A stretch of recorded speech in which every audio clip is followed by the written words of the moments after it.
Hari ibintu bigoye kubyumva nk'Abanyarwanda, umwana akiga akarara amajoro, akavunika, agakubitwa, akarara amarumba, umubyeyi akihatanga agashaka minerivare ari umukene, umwana agatsinda, ariko yarangiza byagaragara ko yabaye umwana ari uwa mbere ari umukene, bigashaka kuba yarigiswa ndetse akaba yabuzwa amahirwe yo kuziga mu bigo bikomeye ndetse arihirwa na leta. Mu myaka yashize ni uko ntayibonera gihamya, hari videwo nigeze kumva bavuga ko muri Rwanda Coding Academy abana b'abakire bajya kugurayo imyanya ndetse banafashwe bagahanwa.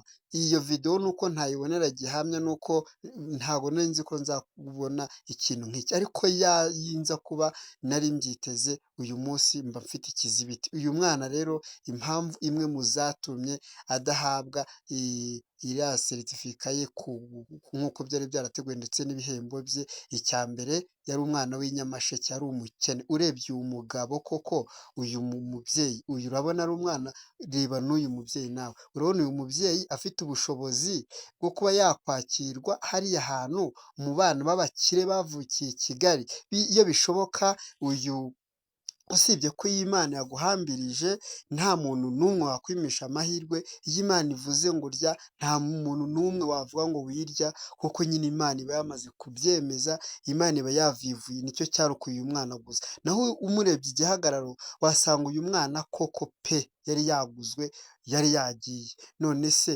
wambwira gute ikigo yigaho gifite aderese, umurenge, umudugudu, akarere kari kazwi, bigera ku munsi wo guhabwa seritifika n'ibihembo bye ataraboneka muri iki gihugu cy'u Rwanda? Ntago mbihamije, ahubwo leta nikora iperereza ryimbitse tubimenye, kuko kugeza ubu ntago NESA na REB ntago bafite ubusobanuro kuri iki kibazo, ukuntu ubuse nawe byibaze, ari wowe uhagaze ku ruhare rw'uyu mwana, uhagarariye ku ruhare rw'uyu mubyeyi, uhagarare noneho ku rundi ruhande warize, wararaye amajoro, umbwire ukuntu bayobewe byarinze bigera iyo batanga ibi bihembo uyu mwana atari yaboneka. Bibaho ko wakoze icyaha arabonetse se? Ubu uzi ko mpagaze hano nkatuka perezida nona, uzi ko barara bamfashe? Ariko ngo umwana yabaye, ariko uzi agaciro ko kuba uwa mbere mu gihugu, agaciro ko kuba uwa mbere, ubukene, aho tuvuka, abo turi bo, nibyo bituma ahanini tutagezwa aho tugomba kugezwa.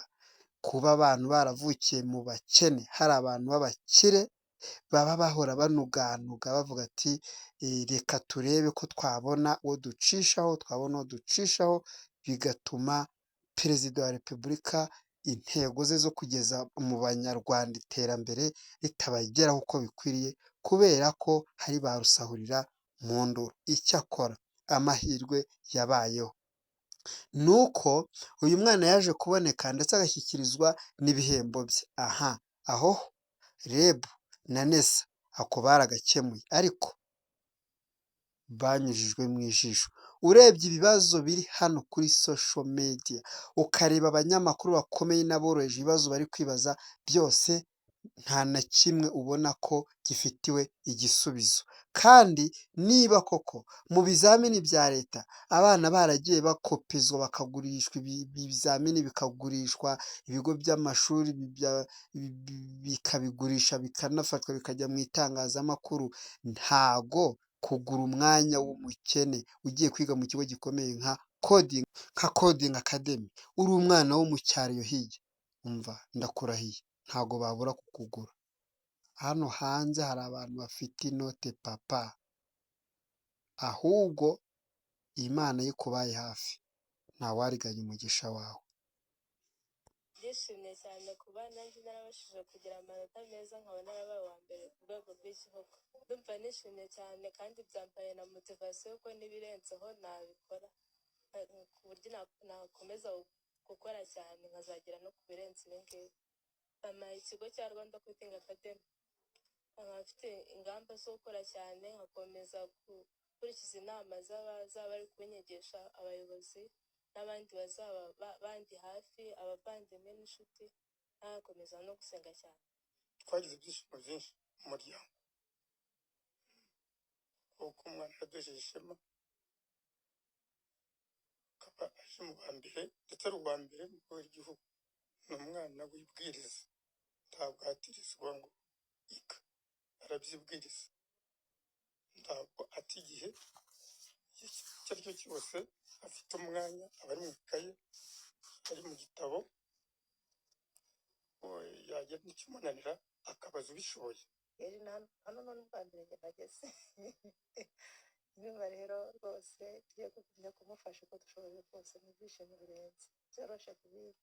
umwana wacu wa Mariya Leontine tumaze kumva ko yabaye uwa mbere ku rwego rw'igihugu byari ibyishimo birumvikana, twarishimye, abarezi barishimye, ababyeyi barishimye, mbese byari ibyishimo byinshi kubera ko gutsinda n'ubundi yari asanzwe ari umuhanga twari tubyizeye, ariko ku rwego rw'igihugu ari uwa mbere byabaye akarusho, byabaye ikindi gitangaza kuri twebwe.